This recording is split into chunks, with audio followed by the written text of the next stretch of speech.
So yun, tatanungin ko muna kayo, si Kuya, kamusta yung, yung performance mo sa pag-aaral mo?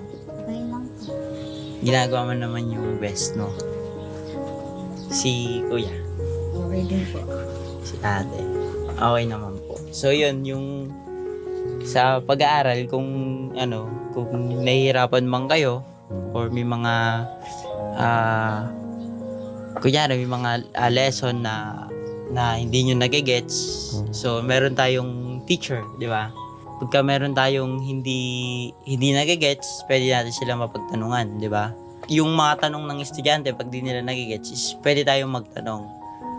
So, kung i-confer natin parang kay God, is siya yung sa Panginoon, siya yung si Lord yung natin, taga-pastol, di ba?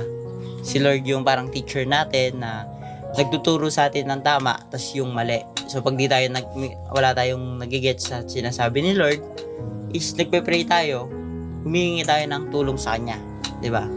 Kung down na tayo sa buhay, feeling natin na binababa tayo ng ibang tao, feeling natin na parang yung buhay natin is unfair, parang di ba? Alam ko naiisip niyo yun, hindi lang kayo, ako din, di ba? As long as nabubuhay tayo sa mundo, binibigyan tayo ni Lord ng pagkakataon, is andun yung pagkakataon din na lumaban tayo, kasi nga everyday is a chance na binibigay sa atin ni Lord na magbago tayo, lumaban tayo sa buhay.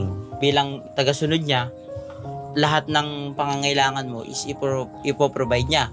Pagsikapan nyo mag-aral na mabuti, pag nakapagtapos kayo, pag gumanda yung buhay nyo, kayo naman yung gagamitin ni Lord na natutulong sa ibang mga tao pa. Ganun lang.